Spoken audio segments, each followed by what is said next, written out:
आगे की कहानी। लंदन। बारिश अपनी जोर पर थी। सिया की नजरें रुद्र पर टिकी हुई थी। रुद्र सिया की आंखों में देखते हुए बोला, आई नो मैं काफी हॉट हूँ, लेकिन मुझे देखकर नजर लगाने का इरादा है। वैसे भी मैं तुम्हारा ही हूँ, तो जी भर के देखना, और देखने के मौके भी कई मिलेंगे। रुद्र की बात पर सिया धीरे से बोली, रुद्र, ये पल हमेशा इतना ही खूबसूरत रहेगा ना? सिया की बात पर रुद्र उसको गाड़ी में बैठाते हुए बोला, हमेशा बीवी, और मैं इसको कभी खत्म होने नहीं दूंगा। रुद्र की बात पर सिया धीरे से बोली, हम दोनों भीग चुके हैं अब। रुद्र धीरे से बोला, अभी तुम गाड़ी में बैठो, सर्दी लग जाएगी तुम्हें। मैंने कुछ अरेंज किया था, अब वो तो पॉसिबल नहीं हो पाएगा। सिया रुद्र का हाथ पकड़ती हुई बोली, लेकिन मैं अकेली। रुद्र उसके सर को हल्का सा चूमते हुए बोला, बस थोड़ी देर, और इतना कहकर रुद्र कहीं चला गया था। सिया ने गाड़ी की बैग से सर टिकाकर अपनी आंखें बंद कर ली थी। आज उसके दिल में बहुत ज्यादा सुकून था, खुशी थी। उसके दिल में सिया के होठ सर्दी से कपकपा रहे थे, लेकिन उसको अब किसी बात से कोई फर्क नहीं पड़ता था। आखिर दुनिया जहान की खुशियां उसके कदमों में थी। रुद्र अब उसका है, यही सोचकर उसके दिल में खुशियों की घंटियां बज रही थी। सिया अपने सपनों की दुनिया में खोने लगी थी। तभी उसको अपने बहुत करीब से किसी की आवाज आई थी। रुद्र उसके कान को लगभग छूते हुए बोला, चले। रुद्र की बात पर सिया धीरे से बोली, तुमने मुझे डरा दिया था रुद्र। सिया की बात पर रुद्र उसको उठाते हुए बोला, अब मैं तुम्हारे साथ हूँ, तो तुम्हें डरने की कोई जरूरत नहीं। रुद्र की बात पर सिया उसके साथ कदम से कदम मिलाकर चलने लगी थी। कुछ देर बाद दोनों एक जगह आ गए थे। शाम ने रात का रूप ले लिया था, और अब उस छोटे से टेंट में लगी लाइटें झिलमिलाने लगी थी। ये देखने से ही काफी खूबसूरत लग रहा था। सिया मासूमियत से बोली, रुद्र, ये कितना खूबसूरत है ना? रुद्र उसको देखकर धीरे से बोला, बिल्कुल होगा, मेरी पसंद जो है। रुद्र का इशारा सिया की तरफ था। हमेशा उसको खफा खफा रहने वाला रुद्र आज उसकी इतनी फिक्र कर रहा था। और सबसे बड़ी बात, उसकी बातों से सिया बहुत शर्मा रही थी। उसकी सांसें दोगुनी रफ्तार से चल रही थी। सिया ने जैसे ही टेंट के अंदर कदम रखा, ये टेंट ट्रांसपेरेंट था, जहां से ऊपर से सब साफ दिख रहा था, लेकिन आसपास से सब कुछ बंद था। सिया धीरे से बोली, वाह। सिया की आवाज पर रुद्र उसकी तरफ देखते हुए बोला, तुम पूरी तरह भीग चुकी हो। यहाँ से होटल काफी दूर है, लेकिन ये भी खूबसूरत है, इसलिए हम आज रात यहीं रुकेंगे। मैंने पहले से ही सब कुछ अरेंज कर दिया था। रुद्र ब्लैंकेट की तरफ इशारा करते हुए बोला। तो सिया जल्दी से बोली, और कपड़े? सिया की बात पर रुद्र साइड में इशारा करते हुए बोला, तो वो पहन सकती हो। रुद्र की बात पर सिया धीरे से बोली, वो? सिया की आंखें फिर से झुक गई थी। रुद्र उसके चेहरे को अपनी उंगली से ऊपर उठाते हुए बोला, बिल्कुल, अगर तुम चाहो तो। वो सिर्फ नॉर्मल सा नाइट सूट है। खैर, मैं अभी आता हूँ, तुम ये टेंट बंद ही रखना प्लीज। रुद्र की बात पर सिया धीरे से बोली, पर रुद्र, मैं अकेली, तुम ज्यादा दूर तो नहीं जाओगे ना? सिया की बात पर रुद्र उसके सर को चूमते हुए बोला, बिल्कुल नहीं, तुम टेंशन मत लो, मैं आ जाऊंगा। इतना कहकर रुद्र चला गया था, और सिया ने वो ड्रेस देखी और उसकी तरफ बढ़ गई। मुंबई। ईशान लगातार आरती को कॉल कर रहा था, लेकिन वो फोन नहीं उठा रही थी। जब काफी देर तक भी आरती ने फोन नहीं उठाया, तब जाकर ईशान ने उसकी बहन को कॉल किया था। ईशान गुस्से से बोला, कहाँ है आरती? और मैंने कितनी बार कहा है उसको, जब मैं कॉल करूं तो मेरा कॉल इग्नोर ना करे। क्या उसको सुनाई नहीं दे रहा? ईशान सच में तंग आ चुका था। ईशान की बात पर आरती की बहन ने कोई बात नहीं की थी, और उसने खामोशी से आरती को फोन थमा दिया था। ईशान इस बार गुस्से से बोला, हो क्या रहा है यहाँ? मुझे ये समझ नहीं आता, सब लोग करना क्या चाहते हैं, कोई सही से बात क्यों नहीं कर रहा? ईशान की बात पर आरती धीरे से बोली, किससे बात करनी है तुम्हें, मुझसे? आरती की बात पर ईशान धीरे से बोला, ये क्या बदतमीजी है आरती, तुम एक तो बिना मेरी परमिशन की अमेरिका आ गई और अब तुम मुझसे बात तक नहीं कर रही। ईशान की बात पर आरती धीरे से बोली, इसकी आदत डाल लो ईशान। कभी मुझे लगता है बेचारी सिया कितनी बुरी जिंदगी जी रही है। उसको रुद्र जैसा इंसान मिला जो उसको प्यार ही नहीं करता। आरती की बात पर ईशान गुस्से से बोला, पहेलियां मत बुझाओ आरती, कहना क्या चाहती हो साफ साफ कहो। आरती हंसते हुए बोली, यही कहना चाहती हूँ, सिया बुरी जिंदगी नहीं जी रही, वो बहुत अच्छी जिंदगी जी रही है। उसका पति भले ही उससे प्यार नहीं करता लेकिन प्यार जरूर करेगा, और जब करेगा तो सच्चा प्यार करेगा। तुम जानते हो ईशान, प्यार न करने का दुख नहीं होता, धोखा देने का दुख होता है, जो तुमने मुझे दिया है। आरती की बात पर ईशान हैरान रह गया था। मतलब वो जानती थी रिया के बारे में। ईशान जल्दी से बोला, आरती देखो, जैसा तुम समझ रही हो वैसा नहीं है। मुझे एक मौका दो, मैं एक्सप्लेन करता हूँ, प्लीज सुनो मेरी बात। ईशान के चिल्लाने पर आरती धीरे से बोली, तुम्हें डाइवोर्स पेपर मिल जाएंगे, साइन कर देना। इतना कहकर आरती ने फोन काट दिया था। ईशान बस हेलो हेलो करता रह गया था। मॉल। जैसे ही अनिरुद्ध ने फलक की आंखों में देखा, फलक 2 कदम दूर हट गई थी।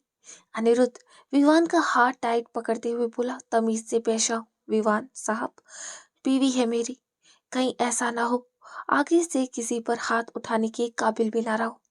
अनिरुद्ध की बात पर विवान धीरे से बोला, बीवी, फलक शेखावत आपकी बीवी है। विवान की बात पर अनिरुद्ध गुस्से से बोला, फलक अनिरुद्ध सिंघानिया, तमीज से पेश आओ उसके साथ।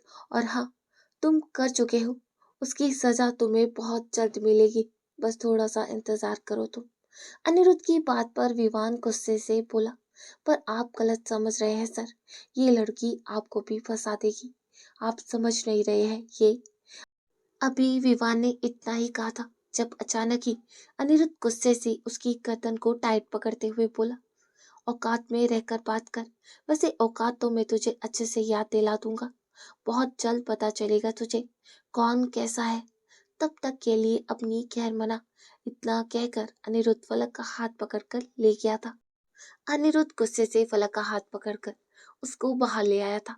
फलक हैरानी से बोली, क्या बदतमीजी है ये, मैं कर रही थी ना बात, तुम्हें क्या जरूरत थी बीच में आने की। फलक की बात पर अनिरुद्ध गुस्से से बोला, अपनी बकवास बंद करो, तुम अपने एक्स की बातें बहुत शौक से सुन रही थी, तुम्हें सुनाई नहीं देता, मैं तुमसे बात कर रहा हूँ।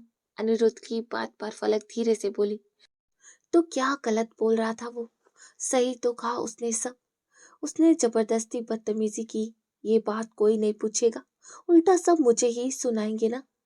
फलक की बात पर अनिरुद्ध उसका हाथ टाइट पकड़ते हुए बोला, चलो चलते हैं, यही काफी देर हो गई है, शॉपिंग तो तुम्हारी काफी हो गई है, अब मुझे लगता है तुम्हें घर चलना चाहिए।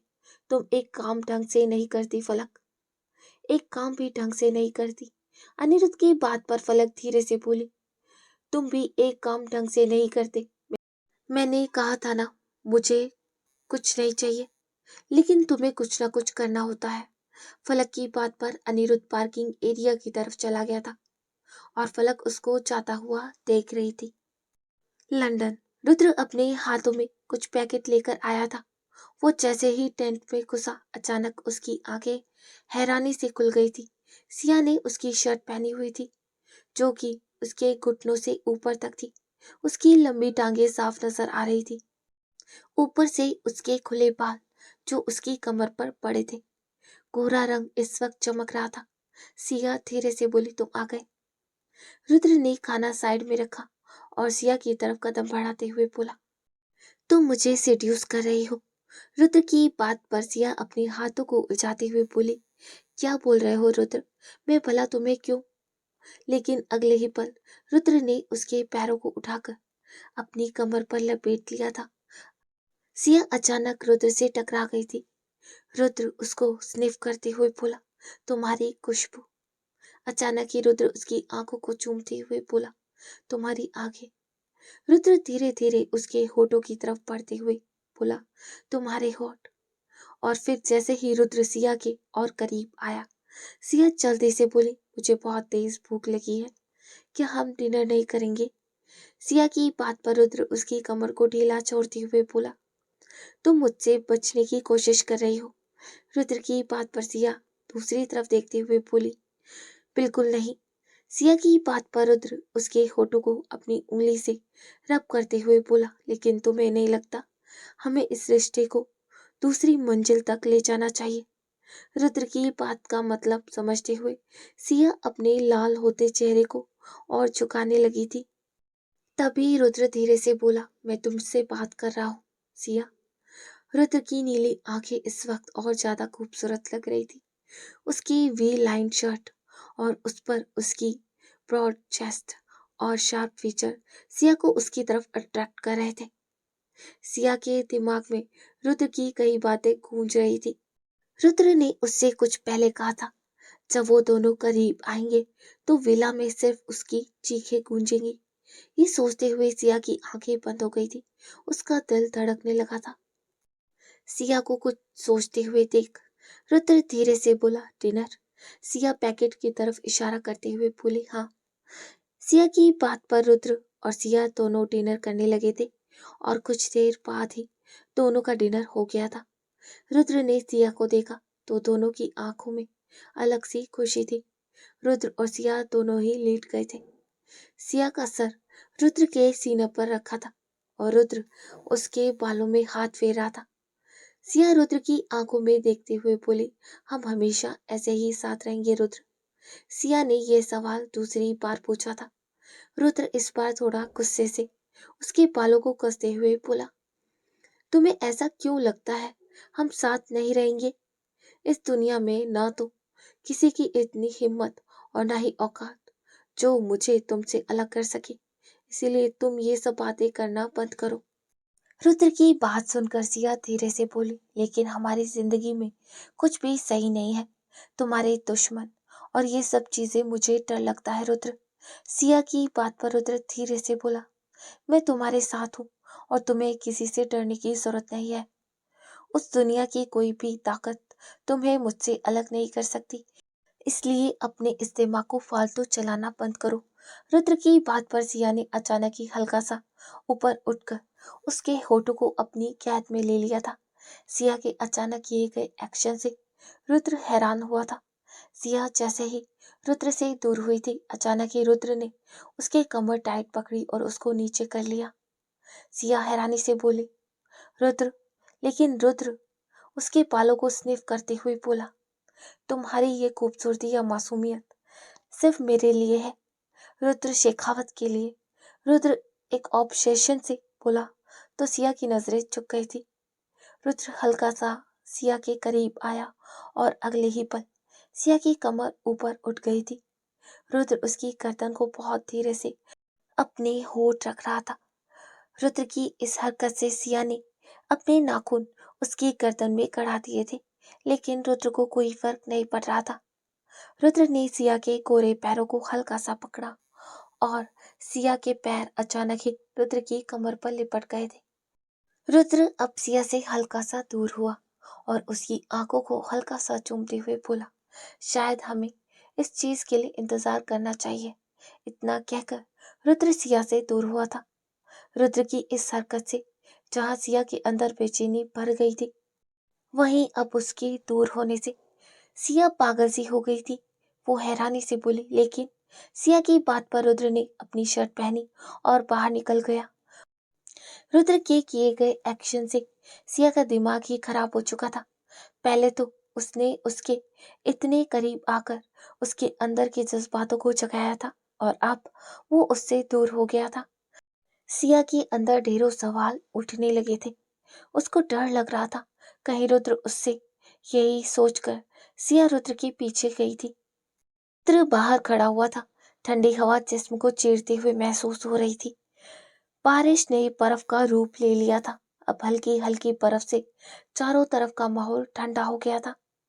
सिया रुद्र के पीछे उस पतली सी शर्ट में आई थी और अचानक ही एक हवा के झोंके ने उसके अंदर ठंड भर दी थी। सिया कपकपाती आवाज से बोली, रुद्र? रुद्र सिगरेट के धुएं को अपने अंदर उतारा था। अचानक उसको पता नहीं क्या हुआ था। वो तो हमेशा से इस दिन का इंतजार कर रहा था। आज उसकी मोहब्बत परवान चढ़ चुकी थी, तो आज वो पीछे कदम क्यों ले रहा था? सिया धीरे से बोली, रुद्र। रुद्र सिया को देखते हुए, सिया अंदर जाओ, यहाँ काफी ठंड है। तुम्हें किसने कहा था यहाँ आने के लिए? रुद्र थोड़ा गुस्से से बोला। तो सिया जल्दी से बोली, उसके करीब आकर उसके सीने में समाते हुए बोली, तुम मुझे छोड़कर क्यों आ गए रुद्र? क्या हुआ? मैंने कुछ गलत किया है? सिया के गोरे रंग पर अब सर्दी की लाली आ गई थी। सिया गहरी सांस लेकर बोले, रुद्र।